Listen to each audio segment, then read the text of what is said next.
नमस्कार, नेप्से ट्रेडिङ न्युजमा स्वागत छ। म दिपेश किमिरे। सुरु गरौँ आजका हेडलाइन्सबाट। 4 दिनपछि एक दिन बढेको बजार, साताको अन्तिम कारोबारको दिन घटेर बन्द। एक दिन बढेर उत्साहित लगानीकर्ता फेरि तनावमा। सेवनद्वारा ऋणपत्र दर्ता तथा निष्कासन नियावली 2083 को मस्यौदा सार्वजनिक। सरोकारवालाबाट सुझाव माग। करको दर बढाउँदा पनि सेयर बजारबाट उठ्ने राजस्वमा भारी गिरावट। लाभ कर 71% घट्यो। र बैंकिङ प्रणालीमा अधिक तरलता, 1.5 महिनामै राष्ट्र बैंकले तान्यो 3.25 खर्ब। लगानी योग्य रकमको ठूलो हिस्सा बैंकमा थुप्रिँदा अर्थतन्त्र नै समस्यामा पर्ने खतरा। नेप्से ट्रेडिङ न्युज अब विस्तारमा।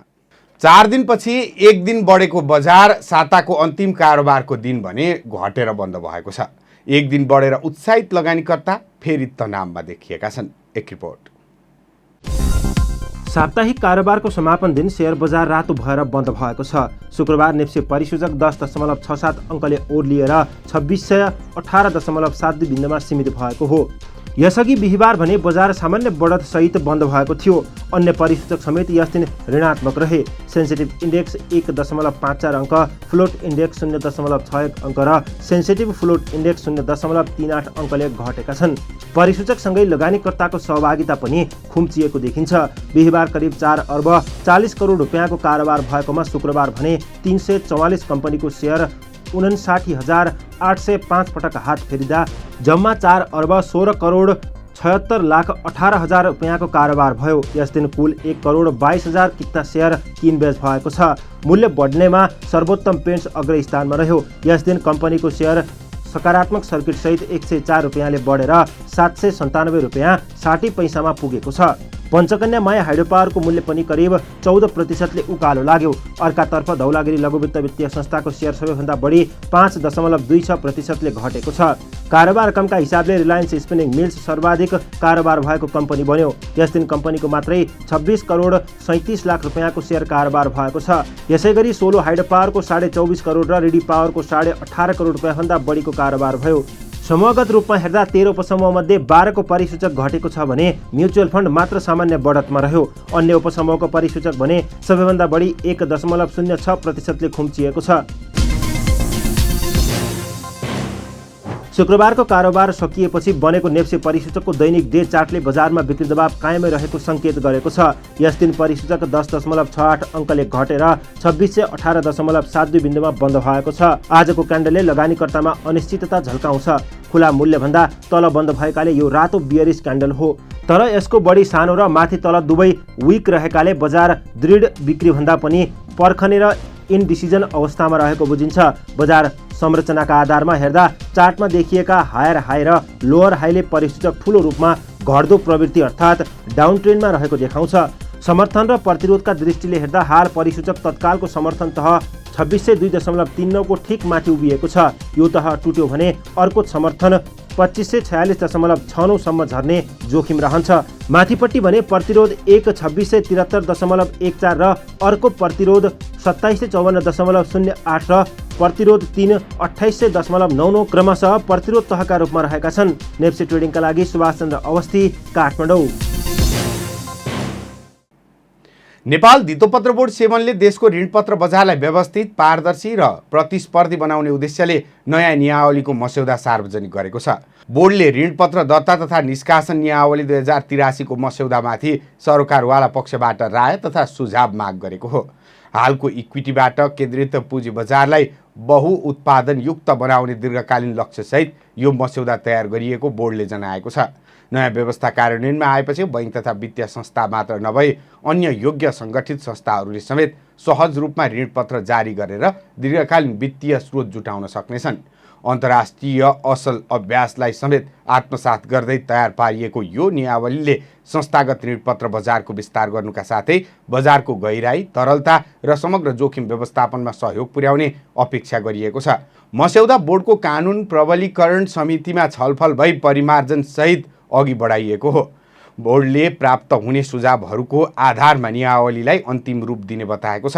सूचना प्रकाशित भएको मितिले 7 दिनभित्र बोर्डको आधिकारिक इमेल मार्फत राय, सुझाव तथा प्रतिक्रिया पठाउन सरकारवालाहरूलाई आग्रह गरिएको छ।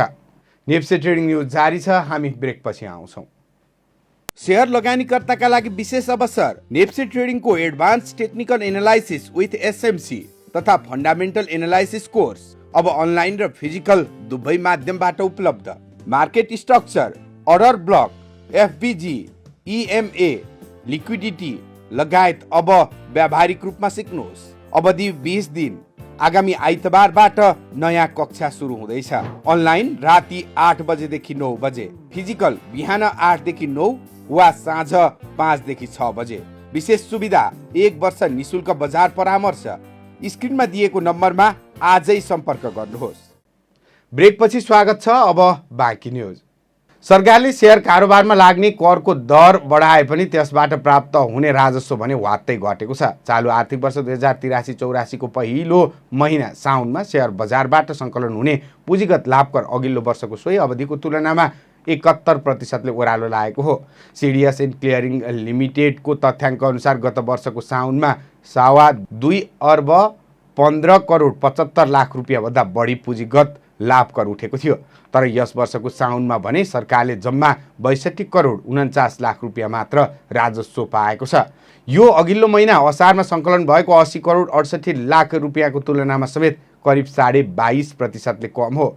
अर्थमन्त्री डाक्टर स्वर्णिम वाग्लेले चालु आर्थिक वर्षको बजेट मार्फत शेयर कारोबारको पुँजीगत लाभकर 2.5% बिन्दुले बढाएका थिए। साउन 1 गतेदेखि लागू हुने गरी अल्पकालीन लगानीकर्तालाई 10% र दीर्घकालीनलाई 7.5% कर अन्तिम करको रूपमा तोकिएको थियो। तर कर वृद्धिले लगानीकर्ताको मनोबल खस्किँदा बजार निरन्तर घट्दो लयमा गयो। बजार निरन्तर ओह्रालो लाग्दा लगानीकर्ताको नाफा खुम्चिन पुग्यो, जसको सोझो असर राजस्व सङ्कलनमा परेको हो। साउन महिनामा सङ्कलित कुल पुँजीगत लाभकर मध्ये व्यक्तिगततर्फ अल्पकालीन कारोबारबाट सबैभन्दा धेरै 35 करोड 71 लाख र दीर्घकालीन कारोबारबाट 19 करोड 35 लाख रुपियाँ उठेको छ। त्यसैगरी संस्थागत लगानीकर्ताहरूबाट भने जम्मा 7 करोड 24 लाख रुपियाँ मात्र कर सङ्कलन भएको सिडिएससीको विवरणमा उल्लेख छ। बैंक तथा वित्तीय संस्थाहरूमा लगानीयोग्य रकम तरलता थुप्रिएपछि नेपाल राष्ट्र बैंकले चालु आर्थिक वर्षको सुरुवाती अवधिमै बजारबाट झन्डै 3 खर्ब रुपियाँ प्रसोचन गरेको छ। निक्षेप सङ्कलनको तुलनामा कर्जा प्रवाह सुस्त हुँदा बैंकिङ प्रणालीमा देखिएको अतिरिक्त तरलता व्यवस्थापन गर्न केन्द्रीय बैंकले ठूलो परिणाममा पैसा तानेको हो। राष्ट्र बैंकको तथ्याङ्क अनुसार भदौ 3 गतेसम्म विभिन्न मौद्रिक उपकरण प्रयोग गरी कुल 2 खर्ब 89 अर्ब 56 करोड रुपियाँ बजारबाट तानिएको छ। यस अवधिमा 51 पटक तरलता प्रसोजनको कारोबार भएको छ, जसमा स्थायी निक्षेप सुविधा एसडीएफबाट सबैभन्दा धेरै 2 खर्ब 8 अर्ब 11 करोड निक्षेप सङ्कलन मार्फत 41 अर्ब 45 करोड र राष्ट्र बैंक ऋणपत्र मार्फत 40 अर्ब रुपियाँ खिचिएको छ।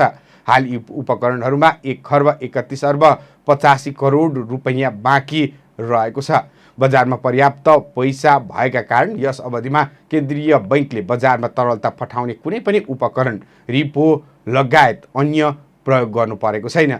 कर्जाको माग न्यून हुनु र बैंकमा निक्षेप थपिँदै जानुले बैंकहरू आफ्नो अतिरिक्त रकम राष्ट्र बैंकका विभिन्न उपकरणमा थन्क्याउन पार्क गर्न बाध्य छन्।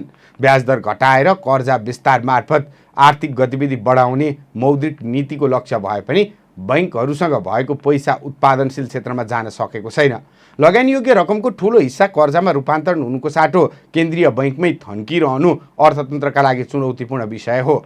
आगामी दिनमा यो अतिरिक्त रकम कर्जाका रूपमा बजारमा जान्छ या राष्ट्र बैंकमै थन्किरहन्छ भन्ने विषयले बैंकिङ क्षेत्रको आगामी दिशा तय गर्नेछ।